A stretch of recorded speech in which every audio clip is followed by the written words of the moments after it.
Hi friends, സാപ്പിടെ മലയാളത്തിൻ്റെ ഏറ്റവും പുതിയ വീഡിയോയിലേക്ക് എല്ലാവർക്കും സ്വാഗതം.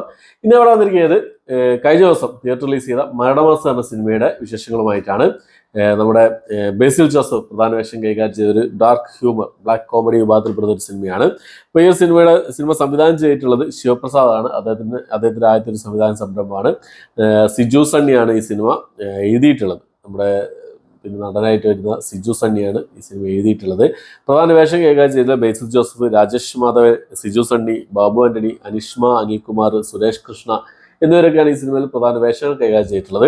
ടൊവിനോ തോമസ് ആണ് കേട്ടോ ഈ സിനിമ നിർമ്മിച്ചിട്ടുള്ളത്. ടൊവിനോ തോമസ് കൂടാതെ വേറെ ആൾക്കാരുണ്ട്, 4-5 പേര് ചേർന്നാണ് ഈ സിനിമ നിർമ്മിച്ചിട്ടുള്ളത്. അപ്പം ഈ സിനിമയുടെ പ്ലോട്ട് എന്താണെന്ന് ചോദിക്കാൽ, ഒരു സീരിയൽ കില്ലർ എന്ന് പറയാം. ഒരു വയസ്സായ ആൾക്കാരെ കൊന്ന് വായിൽ പഴം തിരികെ വെക്കുന്ന ഒരു സീരിയൽ കില്ലറും, പിന്നെ ഈ ഒരു 4-5 കഥാപാത്രങ്ങൾ രാത്രി ഒരു ബസ്സിൽ നടക്കുന്ന ഒരു കാര്യം, അത് കൂട്ടത്തിൽ ഈ സീരിയൽ കില്ലറും അതെന്ത് എങ്ങനെ എന്നുള്ളതാണ് സിനിമയിൽ മൊത്തത്തിൽ പറഞ്ഞു പോകുന്നത്. ഒരു ബ്ലാക്ക് കോമഡി വിഭാഗത്തിൽപ്പെടുന്ന സിനിമയാണ്. ഈ ബ്ലാക്ക് കോമഡി വിഭാഗത്തിൽപ്പെടുന്ന സിനിമ എന്ന് പറയുമ്പോൾ ഡാർക്ക് ഹ്യൂമർ, ഈ ഒരു ജേണലിൽ വരുന്ന സിനിമകൾ അധികമൊന്നും തിയേറ്ററിൽ വിജയിച്ചിട്ടില്ല എന്ന് പറയാം. പല ആൾക്കാർക്കും അതൊരു പല വിഭാഗം ആൾക്കാർക്കും അത് അത്രയും അങ്ങോട്ട് ക്ലിക്കാവാത്ത ഒരു സംഭവമാണ് ഈ ഡാർക്ക് ഹ്യൂമർ എന്ന സംഭവം. പക്ഷേ ക്ലിക്കായി കഴിഞ്ഞാൽ കിടിലൻ അനുഭവം തന്നെയായിരിക്കും എന്നുള്ളതാണ്.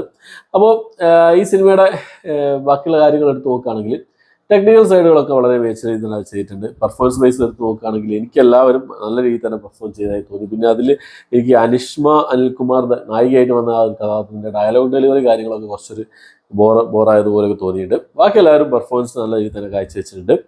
സിനിമാറ്റോഗ്രാഫി കാര്യങ്ങളൊക്കെ ഈ ടെക്നിക്കൽ സൈഡുകളൊക്കെ വളരെ മികച്ച രീതിയിൽ തന്നെ ചെയ്തിട്ടുണ്ട്. രാത്രി കാലങ്ങളിലാണ് കൂടുതലുള്ളത്. ഈ സിനിമ ഏകദേശം 2 മണിക്കൂർ എടുത്ത് സിനിമയുടെ ദൈർഘ്യം വരുന്നുണ്ട്. ആ ഒരു അത്രയും വേണ്ടായിരുന്നു തോന്നുന്നത്. ഈ ദൈർഘ്യമാണ് സിനിമയുടെ ഒരു നെഗറ്റീവായിട്ട് എനിക്ക് തോന്നിയത്. ആ ഒരു ദൈർഘ്യം 2.5 മണിക്കൂർ എന്നുള്ളത് 2 മണിക്കൂറിനുള്ളിൽ തന്നെ ഒരു 1:50 1 മണിക്കൂർ 55 മിനിറ്റിനുള്ളിൽ തന്നെ സിനിമ തീർക്കായിരുന്നെങ്കിൽ ഒരു മികച്ച അനുഭവം തന്നെയാകുമായിരുന്നു. ആദ്യത്തെ ഒരു അരമണിക്കൂർ എന്നുള്ളത് ക്യാരക്ടേഴ്സ് ബിൽഡപ്പാണ്. അത് ഓരോ ക്യാരക്ടേഴ്സിനെയും പരിചയപ്പെടുത്താണ്. ഇന്നതാണ് ഇവരുടെ സ്വഭാവം, ഇങ്ങനെയാണെന്നുള്ളത് നമ്മളെ പരിചയപ്പെടുത്തുന്നതാണ്. ആ ഒരു പരിചയപ്പെടുത്തുന്ന ആ ഒരു സംഭവം നമുക്ക് അവിടെ ക്ലിക്കായിട്ടില്ലെങ്കിൽ സിനിമ പിന്നെ പോയി. അവിടെയാണ് ആദ്യത്തെ ഒരു അരമണിക്കൂറാണ് സിനിമയുടെ എല്ലാം കിടക്കുന്നത്. അവരെല്ലാവരും നമുക്ക് പരിചയപ്പെടുത്തുന്നവരാണ്. ഇവരുടെ ഓരോരുത്തരുടെയും സ്വഭാവം ഇങ്ങനെയാണെന്നുള്ളത്. പക്ഷെ അത് നമുക്ക് കണക്റ്റ് ആയില്ലെങ്കിൽ സിനിമ പോയി. സിനിമ പിന്നെ കണ്ടിട്ട് കാര്യമല്ല എന്ന് തന്നെ പറയാം. അവിടെയാണ് ആ സിനിമയുടെ ഒരു സംഭവം എന്നുള്ളത്. പിന്നെ അങ്ങോട്ടുള്ള കുറച്ച് കാര്യങ്ങൾ ആ ഒരു ബസ്സിൽ നടക്കുന്ന സംഭവങ്ങളാണ്. First half super first half ആയിരുന്നു. കിഡിലായിട്ടുള്ള കോമഡി കാര്യങ്ങളൊക്കെ ഉണ്ട്, സിറ്റുവേഷണൽ കോമഡി കാര്യങ്ങളൊക്കെ ഉണ്ട്. ഈ അടുത്ത കാലങ്ങളിലായി ട്രെൻഡിങ് ആയിട്ടുള്ള സോഷ്യൽ മീഡിയയിൽ ട്രെൻഡിങ് ആയിട്ടുള്ള കുറേ സംഭവങ്ങളെല്ലാം കൂടി ആയിട്ട് ഒരു അൽക്കുലത്തായിട്ടുള്ള സംഭവമാണ്. എല്ലാം കൂടി കുഴച്ച് മറിഞ്ഞ് ചെയ്തൊരു സംഭവമാണ്. അത് നിങ്ങൾക്ക് ഈ സോഷ്യൽ മീഡിയ ഒക്കെ ഫോളോ ചെയ്യുന്ന ആൾക്കാരാണ്, സോഷ്യൽ മീഡിയയിലൊക്കെ എല്ലാ കാര്യങ്ങളും ഫോളോ ചെയ്ത് പോകുന്ന ആൾക്കാരാണെങ്കിൽ നിങ്ങൾക്ക് എന്തായാലും ക്ലിക്കാകുന്ന കുറേ സംഭവങ്ങളുണ്ട്. പിന്നെ ഈ ഒരു കൺവിൻസിങ് സ്റ്റാർ സംഭവങ്ങളൊക്കെ ഉണ്ടല്ലോ, അത് കിടിലായിരുന്നു. ആ ഒരു സീനൊക്കെ നല്ല പൊട്ടിച്ചിരിക്കാനുള്ള വക നൽകിയിട്ടുണ്ട്. പിന്നെ എന്താ പറയുക, ഒരു കളർഫുള്ളായിട്ട് അടിച്ചു പൊളിച്ച് പോരാൻ പറ്റുന്ന ആ രീതിയിലുള്ളൊരു സംഭവമല്ല. നമുക്ക് ഒരു സിറ്റുവേഷണൽ കോമഡി കാര്യങ്ങളൊക്കെ തന്നെയാണ്. അങ്ങനത്തെ കുറച്ച് സംഭവങ്ങളാണ്. പിന്നെ ഈ കുറച്ച് ഇമോഷണലുകൾ കൊണ്ടുവരുന്നുണ്ട്. ഈ സിജു സണ്ണിയുടെ കുറച്ച് ഇമോഷണലുകൾ കാര്യങ്ങളൊക്കെ കൊണ്ടുവരുന്നുണ്ട്. അത് കുറച്ച് ലെങ്ത് കൂടി പോയത് പോലെ, അത്ര വേണ്ടായിരുന്നു. കുറച്ച് കാണിക്കാം, അത് ഈ സിനിമയിൽ ആവശ്യമാണ്. പക്ഷെ എന്നാലും അത് അത്ര അങ്ങോട്ട് വേണ്ടായിരുന്നു തന്നെ എൻ്റെ ഒരു അഭിപ്രായം എന്നുള്ളത്.